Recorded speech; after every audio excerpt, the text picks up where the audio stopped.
Hello আমার ছোট ছোট ভাই বোনেরা, তোমরা সবাই কেমন আছো? আশা করছি তোমরা সবাই অনেক ভালো আছো।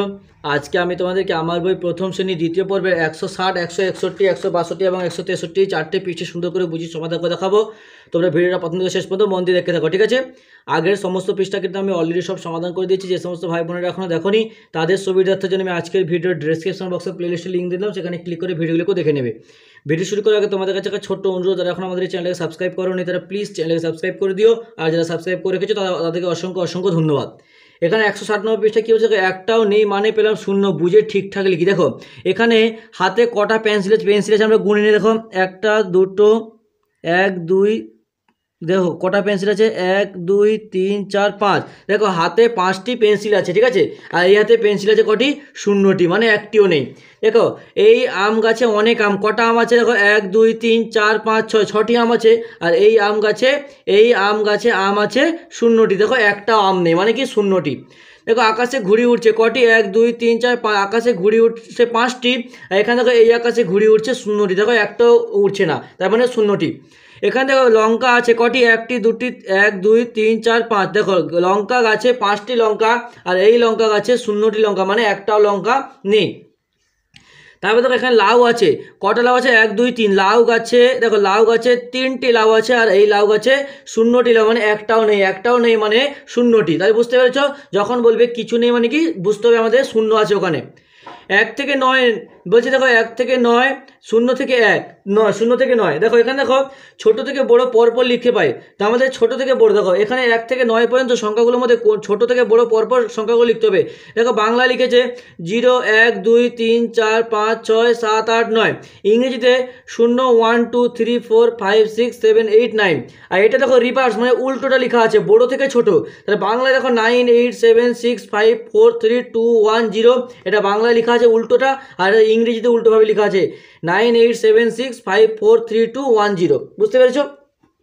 এবার দেখো নেক্সট 161 পৃষ্ঠায় দেখো, এখানে দেখো আমাদের সিঁড়ির ধাপ দিয়েছে। এখানে প্রথমে কী হবে? 0, তারপরে 1, তারপরে 2, তারপর 3, 4 আছে, 5 6 7 8 9, ঠিক আছে? নিচ থেকে উপরে।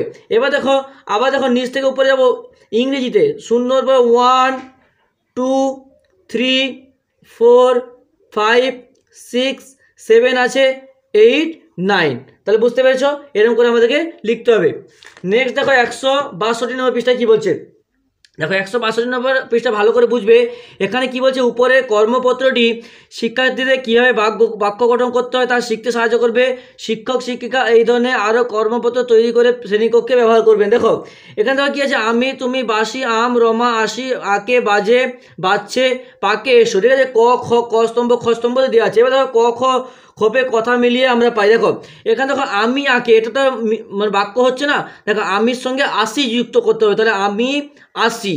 তারপরে দেখো তুমি এসো, তুমির সঙ্গে তুমির সোজা কি যে পাকে আছে, তুমি সোজা হবে। দেখো তুমি এসো, তাহলে বাক্য গঠন হলো বাসি বাজছে, দেখো বাসি বাজছে।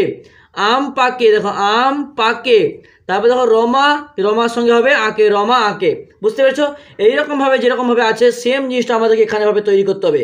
আমি আসি তুমি এসো বাসি বাজছে আম পাকে রমা আঁকে। এটা দেখো সেমভাবে সে তোমরা ফুল আমরা পাখি যায় বলো ওরে ফোটে খেলি, এটা আমাদের প্রথমে ক স্তম্ভ খ স্তম্ভ উল্টো পাল্টোভাবে লিখতে হবে, তারপর সোজাভাবে ওখানে লিখতে হবে। দেখো সে খেলি আছে, তো আমি লিখতে পারি দেখো তোমরা যাই লিখলাম, এটা উল্টো পাল্টাভাবে লিখছি, ঠিক আছে? তারপরে সাজাবো। তারপর দেখো আমরা বলো, দেখো আমরা লিখলাম একদিকে লিখলাম বলো। তারপর দেখো এখানে লিখলাম পাখি, এখানে লিখলাম ফুল। না এটা দেখো আমি এখানে পরপর লিখছি। দেখো সে আছে, দেখো তোমরার পর দেখো এখানে হবে ফুল, ঠিক আছে? সে তোমরা, তারপর হবে ফুল, ফসল ফুল, এটা তোমরা তয়কার মর একা, সে তোমরা ফুল আমরা, আর এটা আছে পাখি, ঠিক আছে? এদিকে লিখছি দেখো যায় বলো, তারপর দেখো ওরে ফোটে, হয়ে গেছে। এবার দেখো আমাদের আগের মতো করে বাক্যটা গঠন করতে হবে। তাহলে এখানে 1 নম্বর দিয়ে আমি লিখতে পারি যে দেখো সে যায়, সে সঙ্গে যায় ম্যাচ করবে, তাহলে সে যায়, হয়েছে। 2 নম্বর দেখো তোমরা বলো, তাহলে তোমরা তয়কার মোর একা, তোমরা বলো, তোমরা বলো। 3 নম্বরে আমি লিখতে পারি যে তোমার ফুল ফোটে, দেখো ফুল ফোটে, তাহলে ফুল ফোটে ফয়কার টয়কার ফুল ফোটে। তারপর দেখো আমরা খেলি, 4 নম্বরে লিখতে পারি আমরা খেলি, আমরকার আমরা, ক্ষয়কার লসে খেলি আমরা খেলি। আর 5 নম্বরে লিখতে পারি যে পাখি ওড়ে, পায়াকার ক্ষয়সই পাখি ওড়ে ওড়ে। তাহলে আমাদেরকে পাশাপাশি বসিয়ে বাক্যটা ভালোভাবে যেন অর্থপূর্ণ বাক্য হয় এরকম আমাদেরকে গঠন করতে হবে। তাই এখানে আমি এটাও করে দিচ্ছি। দেখো দেখো তাহলে কী লিখলাম, যে সে যায়, সের সঙ্গে যায়, তোমরা বলো, তোমরার সঙ্গে বলো ম্যাচ করবে। ফুল, ফুলের সঙ্গে কি ফুল ফোটে, তাহলে ফুলের সঙ্গে ফোটে। আমরা, আমরা সঙ্গে কী লিখেছি আমরা খেলি, তাহলে আমরা খেলি, তা পাখি ওড়ে। বুঝতে পেরেছো, এরকম করে হবে।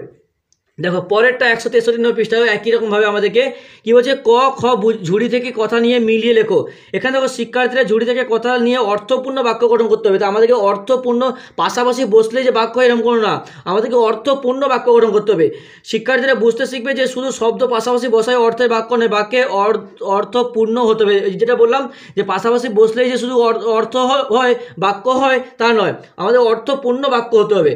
দেখো এখানে দেখো নৌকা, কোকিল, ফুল, হ্রদ, ভাই, বল, বাতাস, বই, ছবি, ঢাক, গান, বাজ, পাখি, জল, পাতা, জমা, ফল। কয়ে দেওয়া আছে, খস্তম্ভ দেওয়া আছে, আঁকি, ফোটে, ওড়ে, পড়ে, হাসে, খেলি, ডাকে, বয়, তুলি, পারি, পড়ি, দেখি, টানো, বাজাই, গাইছে, পড়ছে, খায়, নড়ে, ভাসে, পড়ি, খাবো, আনো। দেখো এবার দেখো আমাদেরকে যে এখান থেকে একটা নিয়ে এখানে নৌকা, ধরো নৌকা, নৌকার সঙ্গে এখানে কোনটা ম্যাচ করবে, নৌকা আঁকি, এটা তো ম্যাচ করবে না। নৌকা কি, নৌকার সঙ্গে এটা হবে ভাসে, ঠিক আছে। নৌকা ভাসে কোথায়, এই যে এখানে একটা ছিল দেখো নৌকা, এই যে ভাসে, তাহলে নৌকার সঙ্গে ভাসে ম্যাচ করবে। তাহলে আমি এখানে লিখবো যে নৌকা, নৌকা ভাসে, তাহলে এটা তখন কী হবে, ঠিক হবে। এখানে গান খাবো, এটা গান তো আর খাওয়া যায় না, তাহলে এটা ভুল লেখা আছে, দেখেছো। তাহলে ঠিকগুলো আমি এই ঘরে লিখছি, ভুলগুলো তারপর এইগুলো লিখবো। তাহলে নৌকা, তাহলে কোকিল ডাকে, তারপর লিখতে পারি কয়কার কয়শীল কোকিল, ডয়াকার কয়কার ডাকে। তারপর হবে ফুল, ফয়সুল ফুল, ফয়কার টয়কার ফোটে, ফুল ফোটে। তারপর দেখো রথ, রথ, টয়াকার দন্তনকার টানো, রথ টানো। তারপর দেখো ভায়াকার হর্ষই ভাই, পড় ছয়কার পড়ছে, ভাই পড়ছে। তারপর দেখো বল, আদন্ত নকার আনো, বল আনো। এগুলো কিন্তু প্রত্যেকটা ভাষা অর্থপূর্ণ বাক্য, ঠিক আছে। তারপর দেখো এখানে বল আনো হয়েছে। তারপর দেখো আমি লিখতে পারি যে বাতাস বয়, বয়াকার তয়াকার দন্তস্ব বাতাস, বন্তস্ত বয় বাতাস বয়। তারপর দেখো বহস্যই বই, পড় হস্যই পড়ি, বই পড়ি। তারপর দেখো ছ বয়সী ছবি, আচন্দ্র আকার কয়েছে আঁকি, ছবি আঁকি। তারপর দেখো ঢাকার ঢাক, বয়াকার বা গিজাকার সুই বাজাই, ঢাক বাজাই। তারপর দেখো পায়াকার খয়সই পাখি, গয়াকার হস্যই ছয়কার গাইছে, পাখি গাইছে। তারপর দেখো বাকি জল, জল, ক্ষয়াকার খাবো, জল খাবো। পয়াকার তয়াকার পাতা, দন্তন রয়কার নড়ে, পাতা নড়ে। আরও হবে, ঠিক আছে। মোটামুটি আমি যেগুলো যতগুলো ঘর দিয়েছি আমি পূরণ করে দিলাম। এগুলো যেগুলো লিখলাম হলো অর্থপূর্ণ বাক্য। এবার দেখো পাশাপাশি শব্দ বসবে কিন্তু অর্থপূর্ণ বাক্য হবে না। দেখো যেমন দেখো গান খাবো, ঠিক আছে, গান তো আর খাওয়া যায় না। তারপর দেখো বাতাস খেলি, এটাও ভুল, আমি বাতাস তো আর খেলে না, বাতাস খেলি। তারপর দেখো নৌকা ডাকে, দন্ত নৌকার কয়াকার নৌকা ডাকে, এটা পাশাপাশি বসলে কি শব্দ বসলে কি অর্থপূর্ণ বাক্য হচ্ছে না। তারপর দেখো ফুল গাইছে, এরকম তো আমরা কখনো বলি না, গয়াকার হাস্যই ছয়াকার গাইছে। তারপর দেখো রথ, ক্ষয়াকার খাবো। তারপর দেখো ভাই, ভয়াকার হাস্যই ভাই, ফয়কার টয়কার ফোটে, ভাই ফোটে। এগুলো দেখো একটাও পাশাপাশি বসলেও বাক্য মানে অর্থপূর্ণ বাক্য গঠন হচ্ছে না। তারপর দেখো বরকি জল, জল, ডয়াকার কয়েকার ডাকে। তো বুঝতে পারছি এগুলো আরও হবে, যে যতগুলো ছক দিয়েছে আমি অতগুলো করে দিলাম। এবারে কী বলছে, এবার এসো নিচের অংশটি পড়ি।